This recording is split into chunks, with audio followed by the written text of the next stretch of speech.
ॐ भूर्भुवः स्वः तत्सवितुर्वरेण्यं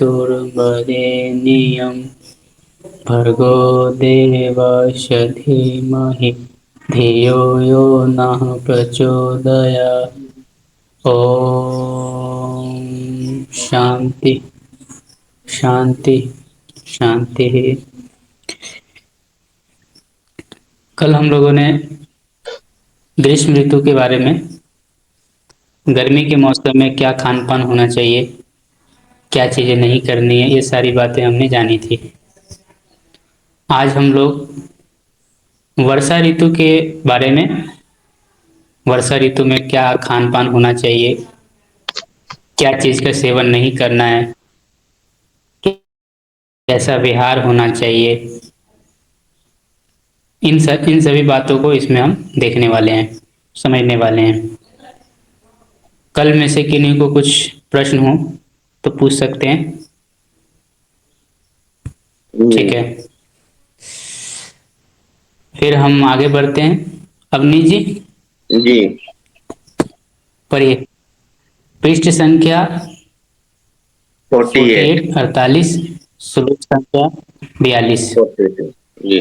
जी आदा नगला पढ़िए। नव आदा नगला नव उष्यामग्नि सन्नोऽपि सीदति वर्षासु दोषैर्दोषयन्ति ते अम्बु लम्बाम्बु दे अम्बरे सतुषारेण मरुता सहसा शीतलेन च भूवाष्पेणाम्ल पाकेन मलिनेन च वारिणा वह्निनैव च मन्देन तेष्विन्त्यानपि दोषिषु भजेत् साधारणं सर्वमुष्णं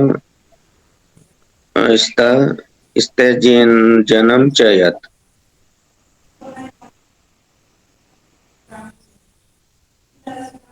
हेलो। जी हो गया। आदान काल। जी जी, आवाज आ रही है। जी, हाँ।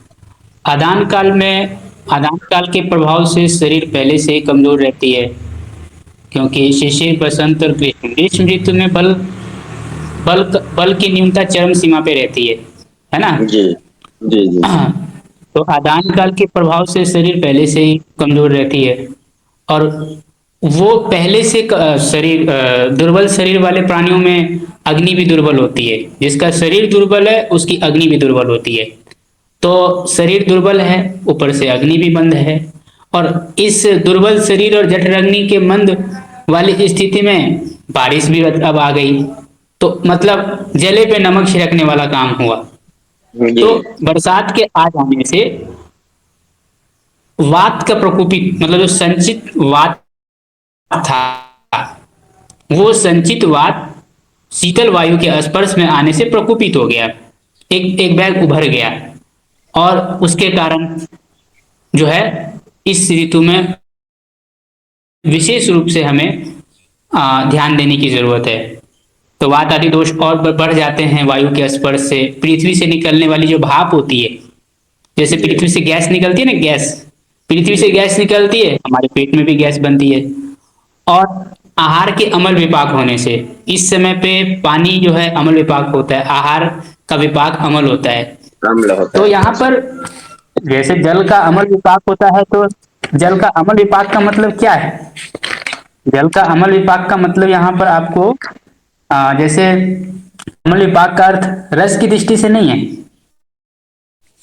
यहाँ पर जैसे पाचन पीने के बाद की। हमने जो पानी पिया, पीने के बाद आगे आगे जाकर के उसका जो प्रभाव है वो अम्लता में चला जाता है। ये है जल का अम्ल विपाक का मतलब। ऐसे ही आहार का, तो बाहर आहार का अम्ल विपाक होता है, शरीर में भी अम्ल विपाक, मतलब आहार का अम्ल विपाक होता है हमारे शरीर में। ठीक है, समझ गया। जी।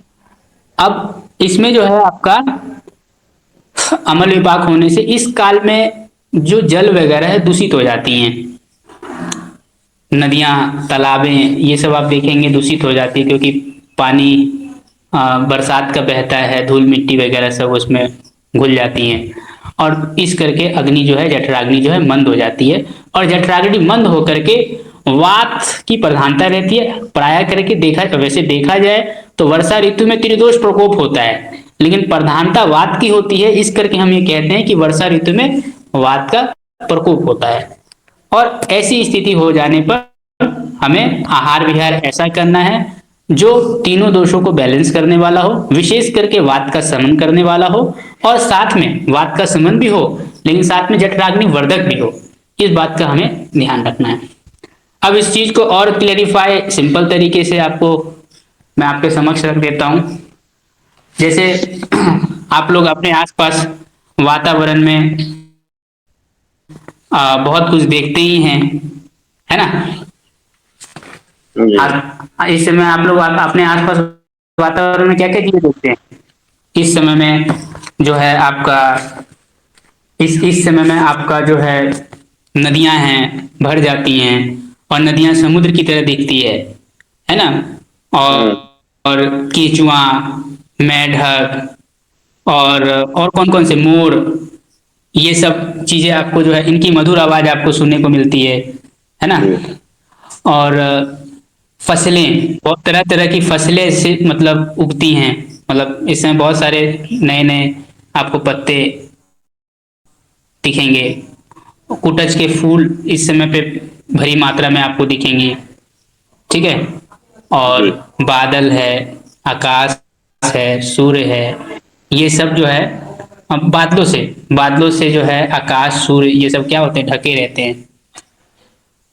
वर्षा ऋतु में ये सब चीजें तो आप लोग अनुभव तो करते ही हैं, है ना। जी जी और इस समय पे भूमि में एकदम दूषित जल रहता है और गीली रहती है ना। और देखिए, भूमि गीली रहती है, पानी दूषित रहता है, और औषधियाँ, यदि यही हम इस अवस्था में, जैसे वर्षा के मौसम में भूमि गीली है, जल दूषित है, तो ऐसी अवस्था में हमारा शरीर भी नमी है, क्योंकि यद पिंडे तद ब्रह्मांडे, बाहर क्लेद है, बाहर नमी है, तो हमारे अंदर भी नमी आएगी। नमी तो रहेगी। क्लेद अवस्था में, क्लेद वातावरण वाले समय में जब हम उन्हीं चीजों को उस ऋतु में लेंगे, वर्षा ऋतु में, तो वो उपयोग में लाने से हमारा शरीर पहले से ही क्लीन है, और वायु के कारण, शीत वायु के कारण अग्निमंद है, और उस अवस्था में यदि हम उसी औषधि का सेवन करते हैं तो शरीर में विदा उत्पन्न करती है, जलन उत्पन्न करती है, और विदा के कारण पित्त जो है संचित होती है, प्रकुपित नहीं होती। और फिर वही पित्त जो है शरद ऋतु में जाकर के प्रकुपित होती है धूप के एकाएक पड़ने से, समझे। तो खैर ये वर्षा ऋतु है। और क्या होता है वर्षा ऋतु में। वर्षा ऋतु में वर्षा ऋतु में जो है आपको पानी बढ़ जाने से पृथ्वी आपको स्पष्ट नहीं दिखाई देती, है ना। बादल है, मोर है, मेढक है, इनकी मधुर और गंभीर आवाज सुनाई देती है ना। और इंद्रधनुष चमक से दिशाएं से शोभित रहती है। भूमि पर चारों ओर हरी हरी घास रहती है ना, नमी रहती है, और कुटज के फूल इस समय पे अधिक खिले रहते हैं। तो ये चीजें आप ध्यान रखिए। चलिए अब आगे पढ़ते हैं। अवनीश जी, मैं जी पढ़ देता हूँ। हम्म। मैं पढ़ जी देता हूँ, जी लो। जी जी ठीक है।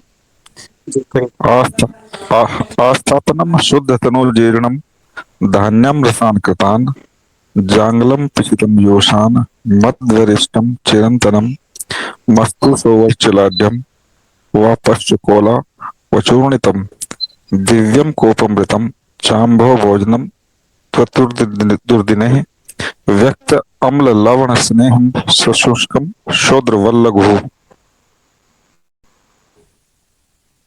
जी, यहाँ पर ये कहना जा रहा है कि वर्षा ऋतु में वात के प्रकोप से बचना है, तो संचित अवस्था में ही आप उसका शमन कर दें। संचित वात का कब होगा अवनी जी, बल्ला जी। जी वात का संचय कब होगा। वात का बात का संचय कब संचय होगा। वर्षा ऋतु में होगा।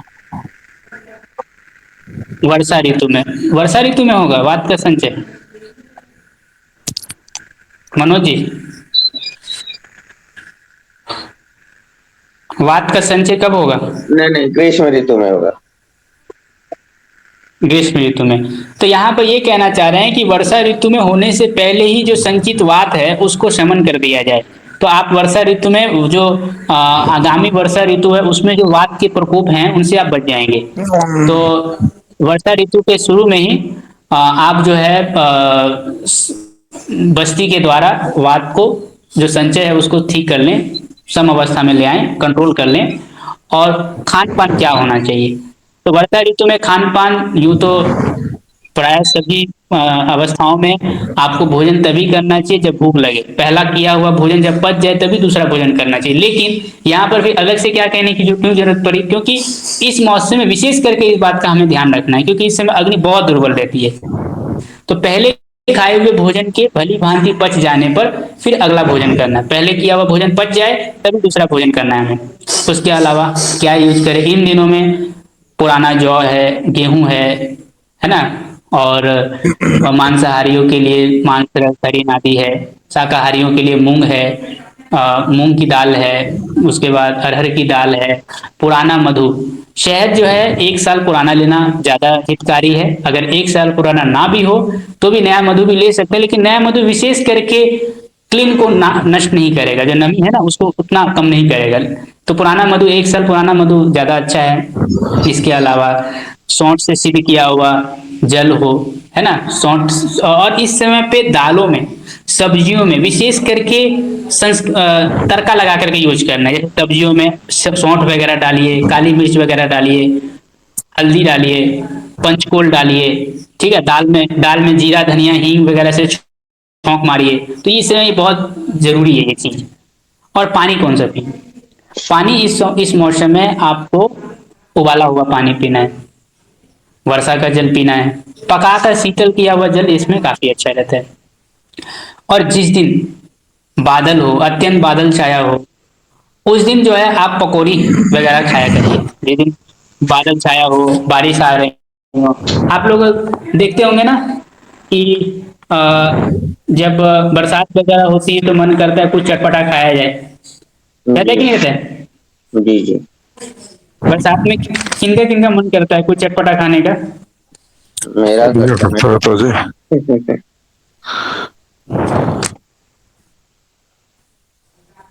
कहते हैं ना बारिश हो रही है पकौड़ियाँ बननी चाहिए आज तो।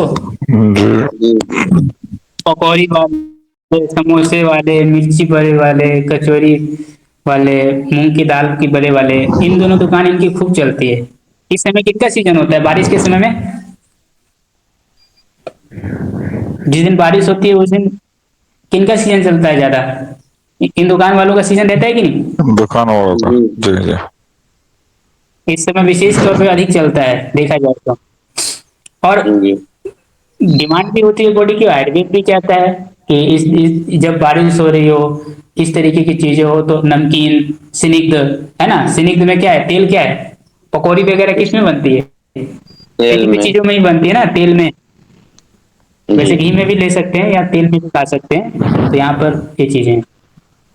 सरसों का तेल या तिल का तेल में पकौड़ी बन सकती है ना? जी। और ये हमें इस तरीके से यूज करना है। और एक बात बता रहा था, बारिश जो है ना, बारिश का पानी, एक चिकित्सक बता रहे थे कि उसमें B12 होता है, विटामिन B12 होता है। और लोग कहते हैं कि वेजिटेरियन को विटामिन B12 की कमी हो जाती है। मैं आपको एक बात बता दूं, ठीक है, लोग बोलते हैं प्राय करके वेजिटेरियन में विटामिन B12 की कमी पाई जाती है, नॉन वेजिटेरियन लेना चाहिए, क्योंकि शाकाहार में विटामिन B12 नहीं होता।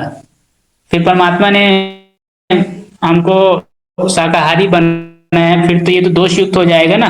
तो परमात्मा ने एक तो शाकाहारी बनाया और ऊपर से विटामिन B12 की भी कमी हो रही है। तो यहाँ पर ये आप समझना पड़ेगा, विटामिन B12 की पूर्ति गाय के गव्यों से होती है, दूध से, दही से, छाछ से, इसमें भी जंतु होते हैं ना। तो जी इनमें विटामिन B12 की पूर्ति हो जाती है। आम की गुठली में भी विटामिन B12 होता है, शहद के साथ लिया जाए तो। और बी ट्वेल्व जो है ना हमारे आंतों में ही होती है जंतु, ठीक है। अगर हमारा स्वास्थ्य ठीक है तो विटामिन B12 की पूर्ति होती रहती है, ये बात हमें जान लेना चाहिए, ठीक है। जी। और आगे पढ़िए। फलाहारी- अपाद अपादचारी सुरभि सततम दोपितांबरः रम्य पृष्ठे वशे द्वाष्पशीत सीकर वर्जिते है।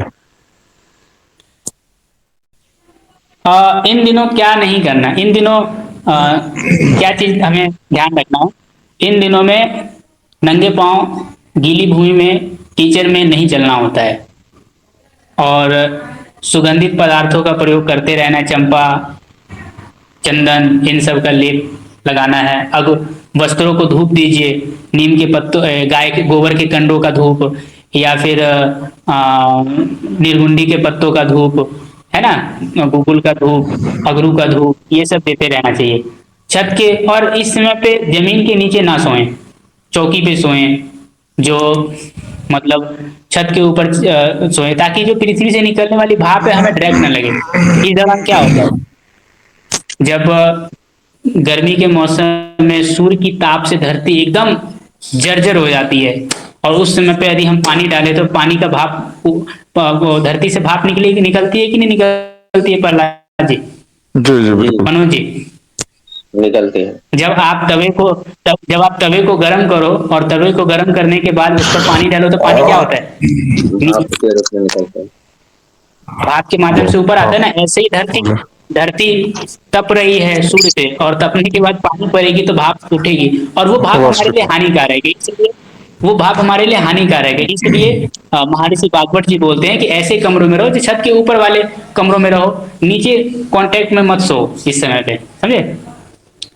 और सर्दी ना हो, वर्षा की बौछारें ना हो, और नमी सीलन रहित, मतलब नमी, जहां नमी है वहां उन स्थानों पे ना रहें, उन स्थानों पे ना सोएं, नमी वाले कपड़े ना पहने। इन दिनों विशेष करके ध्यान रखें, गीले कपड़े नहीं पहनना है, क्योंकि इससे बहुत सारा इस समय पे फंगल इन्फेक्शन, ईचिंग, खुजली होने की संभावना बढ़ जाती है, समझे जी। आगे जी।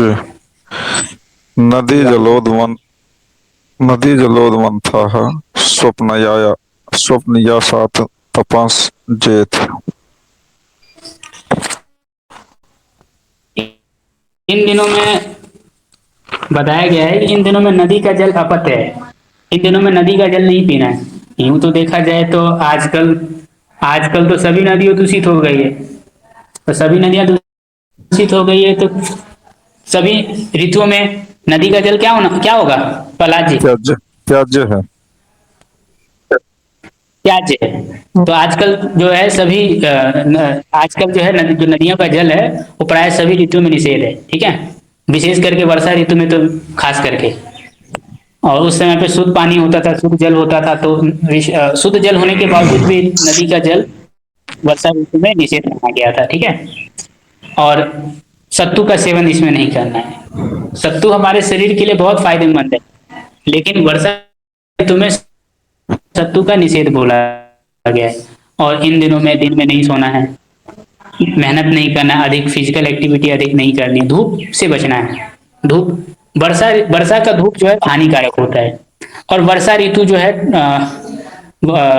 वर्षा का जो धूप है वो शरीर के स्वास्थ्य के लिए हानिकारक है, ये बात ध्यान रखिए। इस समय धूप का सेवन नहीं करना है। जी। चलिए आगे बढ़िए। नहीं, अब जो है ना, मैं थोड़ा सा ये जितनी भी चीजें हैं उसको बस वर्षा ऋतु तक ही आज हमें पढ़ना था। अब इन सबको मैं थोड़ा सा सरल शब्दों में और अलग अलग ग्रंथों से, अलग अलग जगहों से मैंने जो संग्रह करके रखा है वो मैं आपको सरल शब्दों में बता देता हूँ, आज के परिप्रेक्ष्य को ध्यान में रखते हुए, ठीक है। ये जितनी भी चीजें हैं उसका आप उस पर समझ में आ जाए।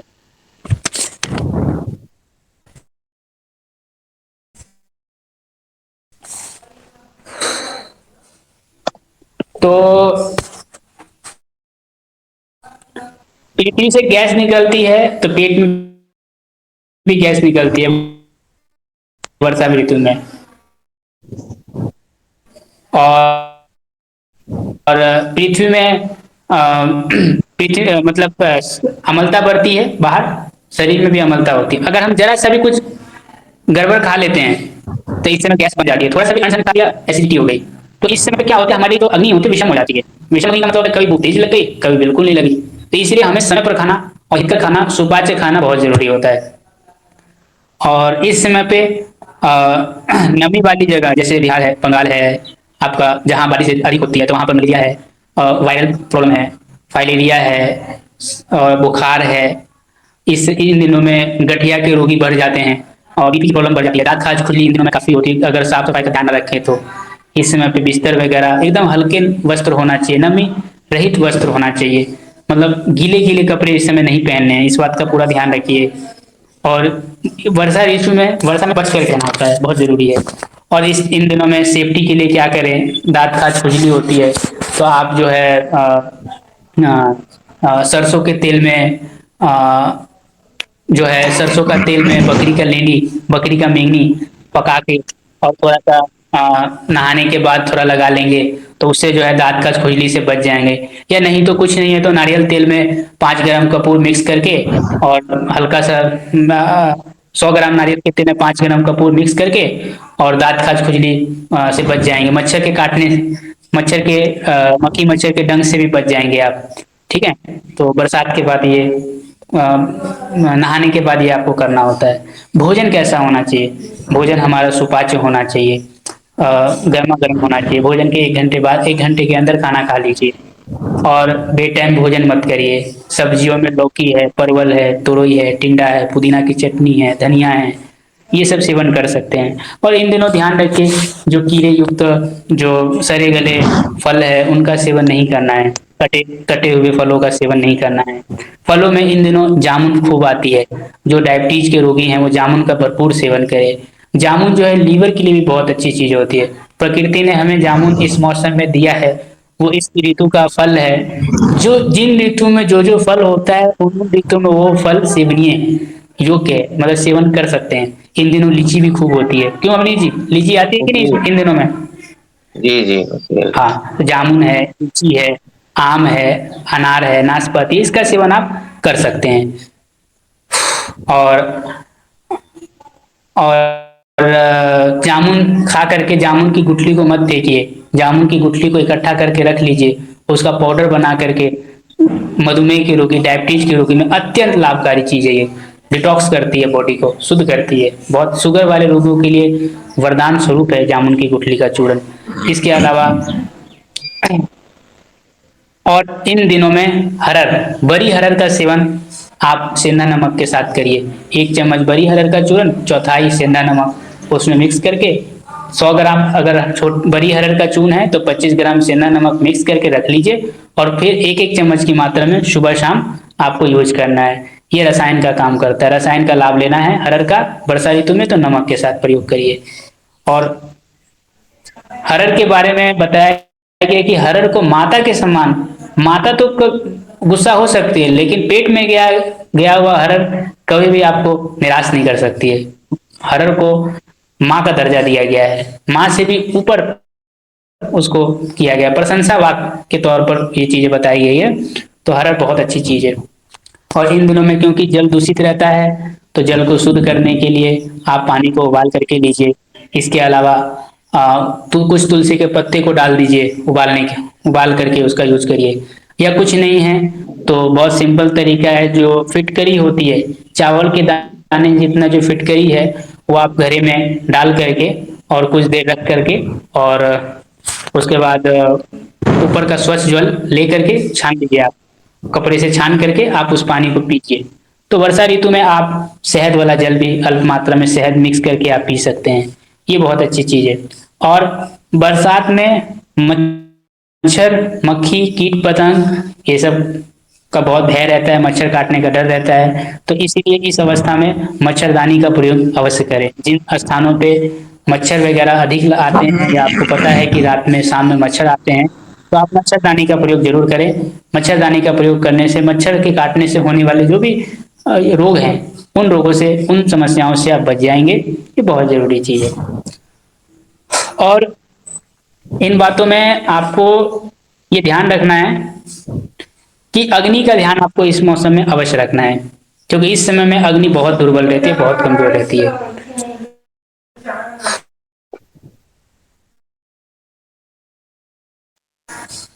और इनमें से किन्हीं को कुछ पूछना है? हाँ, एक चीज में बताना रह गया। जी बोलिए बोलिए बोलिए। नहीं नहीं, आप बता लीजिए फिर हम पूछ लेंगे। बोलिए। मैं ये पूछ रहा था वैद्य कि ये हरा के साथ नमक वाला जो आपने बताया कितना कितना मात्रा रहेगा? 100 ग्राम बड़ी हरड़ गुठली निकाल करके उसका अंदर जो गुठली होती है बीज वो निकाल के, बड़ी हरड़ का चूरन 100 ग्राम, 25 ग्राम सेंधा नमक मिक्स करके रख लीजिए और एक एक चम्मच सुबह शाम गर्म पानी से ले लीजिए, हो गया। बराबर मात्रा में नमक मत मिलाइएगा, ठीक है। जी जी, बहुत मतलब एक ज्यादा हो जाएगा फिर चम्मच। खाया नहीं जाएगा। हाँ, अब 1/4 नमक होना चाहिए। जो हरा हरा होता है गुठली निकालने के बाद 100 ग्राम रहेगा कि गुठली सहित 100 ग्राम रहेगा? गुठली निकालने के बाद 100 ग्राम रहेगा। और फिर 25 ग्राम सेंधा नमक, दोनों को मिक्स करके एक चम्मच सुबह एक चम्मच शाम। ठीक। मैं भी, हमारे यहाँ बरसात चालू हो गई है। यूं देखा जाए तो हमने हमने अभी कल क्या पढ़ा था, क्या बताया था कि आपको वर्षा ऋतु कब से चालू होगी? 23 जून से 23 अगस्त तक। अभी क्या चल रहा है जी? एक जुलाई चल एक जुलाई चल रहा है ना। एक आज 1 जुलाई तो हो वर्षा गया। ऋतु हमारे इधर चालू हो हाँ, गई। स्टार्ट हो गई। वर्षा ऋतु हमारे इधर चालू हो गई है, तो बहुत पहले ही चालू हो गई है, जून से। तो अगर ऐसा नहीं, अगर अगर मान लो वर्षा ऋतु का जो सिम्टम्स है, जो चीजें हैं, अगर वो 15 अप्रैल से अगर होता है या 10 अप्रैल में ही वर्षा वगैरह सब चालू हो जाता, तो हम ये मान के चलते कि अब वर्षा ऋतु का सीजन है। समझे कि जी नहीं? जी लक्षण मुख्य बात है, जी जी लक्षण इंपॉर्टेंट है। जी जी। अगर वर्षा ऋतु में, अगर ग्रीष्म ऋतु में यदि वर्षा वगैरह होने लगा, तो उस दिन का क्या आरबीआर होना चाहिए प्रहलाद जी, अवनीत जी? वर्षा वर्षा ऋतु ऋतु के वाला, अनुसार। ग्रीष्म ऋतु वाला वर, या नहीं, वर्षा ऋतु वर्षा के ऋतु अनुसार के उस दिन का अनुसार। आरबीआर कर ले। जी हम्म। हाँ, मैं शहद को लेकर के बोल रहा था एक बात, कि शहद जो है वात का प्रकोप करता है, शहद वातवर्धक है, लेकिन फिर भी ये वर्षा ऋतु में पथ क्यों है, क्या वजह है? वर्षा ऋतु में शहद पानी क्यों लेना चाहिए? तो उसका सबसे बड़ा कारण ये है कि इन दिनों में हमारे बॉडी में नमी रहती है, क्लीन क्लीन रहता है। समझते हैं ना, क्लीन जी क्लीन जी नमी। जी। ना मेरा। तो इन दिनों में जो क्लेद रहता है, जो कीचड़ वाला जो क्लेद रहता है, वो वर्षा ऋतु में क्लेद की रक्षा करने के लिए, क्योंकि मधु जो है क्लेद नाशक है। आप देखते होंगे बहुत सारे घाव को भरने में यूज किया जाता है। जी कारण जी क्या है? क्योंकि घाव का जो क्लेद है उसको भरता है, वो क्लेद को एब्जॉर्ब करता है। जैसे कीचड़ में मिट्टी डालेंगे तो मिट्टी क्या होगा, सूखेगी या मतलब नहीं सूखेगी? हमनी जी, कीचड़ कीचड़ उसकी क्लेदता को एब्जॉर्ब करेगा। लेता को ऑब्जर्व करेगा। तो यहाँ पर जो शहद का जो पावर है, शहद की जो शक्ति है, जो हमारे शरीर के अंदर जो क्लेद है, क्लेद की रक्षा में उसकी शक्ति जा रही है। इसलिए शहद जो है वर्षा काल में वायु प्रकोपक नहीं है। इसीलिए कहा है कि मधु वात कारक होने पर भी वात प्रकोप और वर्षा ऋतु में प्रशस्त है। समझे कि नहीं? वो लाभकारी है। जी इसलिए शहद मुक्त होने के बाद भी वात प्रकोप और ये वर्षा ऋतु में पथ माना गया है। समझे? जी जी। चलिए, अब किन्हीं को कुछ पूछना है वैसे? नहीं। वैद्य जी, हमारे यहाँ एक मरीज भर्ती है। अ, उसको मधुमेह के कारण उसका पैर जो है एकदम काफी डीप, मतलब काफी अंदर तक उसका ये स्थिति थी कि लखनऊ से वो चला आया कि मेदांता, जो कि लखनऊ में है, वहां से चला है कि उसका पैर काटने के लिए बोल रहे हैं। लेकिन यहाँ पे हम भर्ती करने के बाद वो जैत्यादि तैल से वो कर रहे हैं, ड्रेसिंग उसका कर रहे हैं। काफी हद तक उसका घाव भर गया है और फिर से उसकी जो रक्त ब्लड सर्कुलेशन है वो बढ़ गई है। मैं ये पूछ रहा हूँ क्या उस पे ये शहद का लेप मैं कर सकता हूँ कि नहीं? इसमें आप घोड़े का मूत्र से वॉश करवाइए और घोड़े का मूत्र पान करवाइए, बहुत जबरदस्त चीज है ये। अच्छा।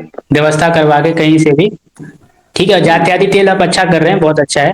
ठीक है, ठीक है। घोड़ा रुक्ष है और शुगर में भी वो अच्छा काम करता है, क्लेद को भी कम करता है। घाव के लिए मैंने देखा है कि हालांकि ये रिकॉर्डिंग है इसलिए ये सब मैं आपको बाद में बताऊंगा, लेकिन आप इसका इस्तेमाल करिए, ठीक है। जी। ठीक है, तो उसके साथ शांति पाठ साथ करके मैं कक्षा को विराम कर। एक चीज और, थोड़ा सा 2 मिनट। जी बोलिए। उसके साथ साथ कुष्ठग्न महाकषाय हम दे रहे हैं, जीवनी महाकषाय, और बहुत बढ़िया, बहुत बढ़िया। जी, जी। ये ठीक है, मैं ठीक हाँ, जा रहा जीवनी हूँ। माँ करता है। और जी जी, बिल्कुल बिल्कुल। तृप्तिघ्न महाकषाय, हम्म। ये तीन मैं साथ में चला रहा हूँ, और जात्यादि तैल से उसका वो करा रहा हूँ, ड्रेसिंग। ठीक है ना, हो जाएगा। और तो मूत्र का प्रयोग जरूर करवाइए। मूत्रों का प्रयोग ना घाव को बहुत जल्दी भरता है। आप इतना जो मेहनत कर रहे हैं बहुत अच्छी बात है, लेकिन मूत्र एक ऐसी चीज है कि कम मेहनत में आपको अधिक फल दे देगा। समझे? और मूत्रों में विशेष करके घाव वाले रोगियों को मूत्रों में विशेष करके घोड़े का मूत्र बहुत अच्छा काम कर रहा है। घोड़े का मुंह, ठीक है। जी घोड़ा घोड़ी जो मिल जाए आप यूज कर सकते हैं। घोड़ी का मिल जाए अच्छी बात है, घोड़ी का ना मिले घोड़ा का भी ले सकते हैं। ठीक है, जी जी, ठीक है। तो शांति पाठ करके कक्षा को विराम देते हैं। ओम